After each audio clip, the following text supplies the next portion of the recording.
Bismillahirrahmanirrahim. Assalamualaikum warahmatullahi wabarakatuh.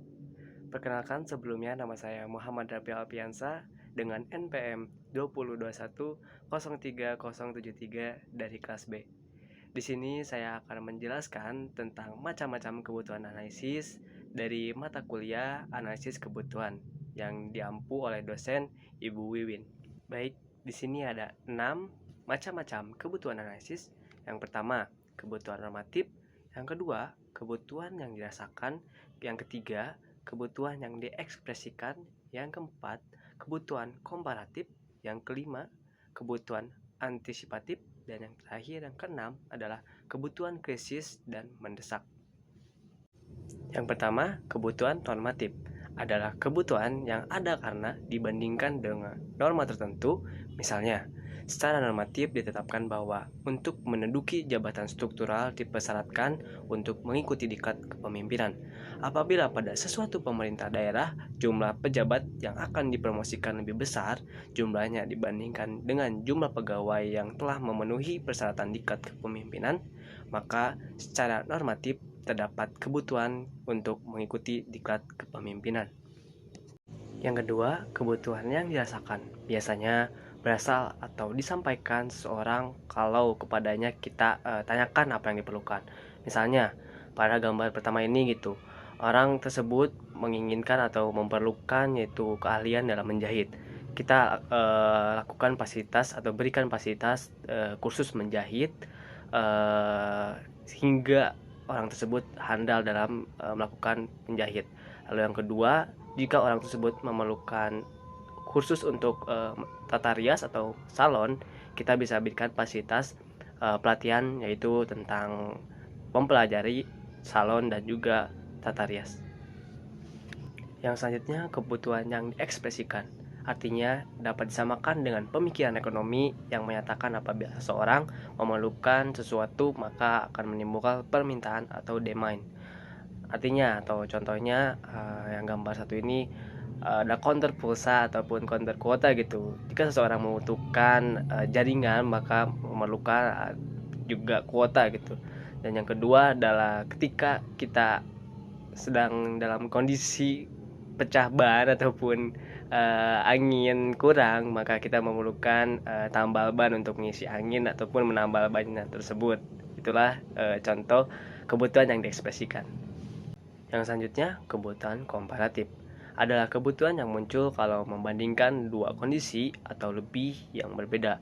Seperti contoh di gambar, misalnya pada Dinas Pendapatan Kota terjadi peningkatan pendapatan asli daerah secara signifikan, disertai peningkatan investasi di sektor pariwisata.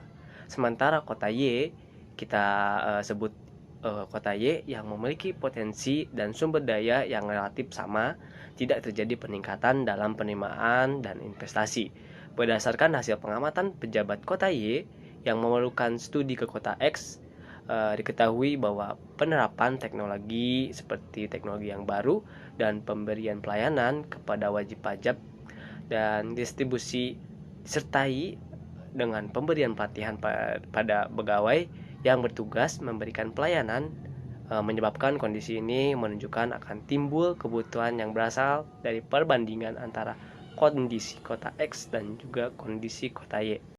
Yang selanjutnya adalah kebutuhan antisipatif, adalah kebutuhan yang timbul dari perkiraan perubahan di waktu yang akan datang. Contohnya seperti di gambar, mengidentifikasi di suatu daerah apa saja kebutuhan kedepannya untuk dipersiapkan. Kita lihat kemajuan teknologi tidak bisa kita pungkiri gitu. Dari sejak awal di daerah tersebut harus ditingkatkan kemampuan untuk mengerjakan ataupun melakukan atau pengenalan terhadap perkembangan IT ataupun teknologi seperti komputer. Jika tidak ada pengoperasian kepada daerah tersebut, khususnya bagi anak muda, maka sistem pelatihan komputer di daerah tersebut tidak akan maju seiring dengan perkembangan zaman ataupun seiring perkembangan kedepannya bagaimana untuk menanggapi era globalisasi kedepannya. Yang terakhir, kebutuhan kritis dan mendesak. Tipe kebutuhan ini bukan semata ditujukan untuk mengatasi kegagalan dalam pelaksanaan suatu kegiatan, namun juga untuk mengatasi berbagai konsekuensi kerja yang riskan. Misalnya seperti di gambar, ada hidran ataupun untuk memadamkan api diperlukan dalam sebuah bangunan atau ruangan seperti kantor untuk mengantisipasi terjadinya kebakaran. Pemadam kebakaran tidak sulit untuk memadamkan api. Selanjutnya kita pernah lihat bahwa di kendaraan umum seperti bus ada untuk memecahkan kaca emergensi untuk pintu emergensi ataupun jendela emergensi apabila terjadi kecelakaan. Itulah alat yang sangat dibutuhkan saat krisis dan juga mendesak. Sekian pemaparan video dari macam-macam kebutuhan analisis yang bisa saya sampaikan. Mohon maaf bila ada kekurangan maupun salah kata yang saya ucapkan. Sekian dari saya. Semoga ilmunya bermanfaat dan juga tidak puas dengan apa yang saya berikan. Wassalamualaikum warahmatullahi wabarakatuh.